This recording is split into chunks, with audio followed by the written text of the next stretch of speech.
पुढे बातमी आहे अमरावतीमधून पावसासंदर्भातली। अमरावती जिल्ह्यात पावसाच्या सरी कोसळतात आणि शहरासह ग्रामीण भागामध्ये जोरदार पाऊस सध्या सुरू आहे।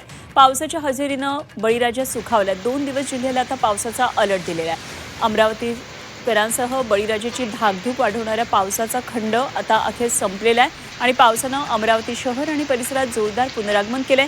पावसानं पिकांना खऱ्या अर्थानं आता नवसंजीवनी मिळणार आहे। हवामान विभागानं दिलेल्या अंदाजानुसार पुढचे 48 तासात विजांच्या कडकडाटासह मुसळधार पावसाची शक्यता वर्तवण्यात आली आहे। नागरिकांनी सतर्क राहावं असं आवाहन करण्यात आलं आहे। तर अनेक दिवसांच्या खंडानंतर पावसानं पुनरागमन केल्यामुळे हवेमध्ये गारवाही निर्माण झाला आहे।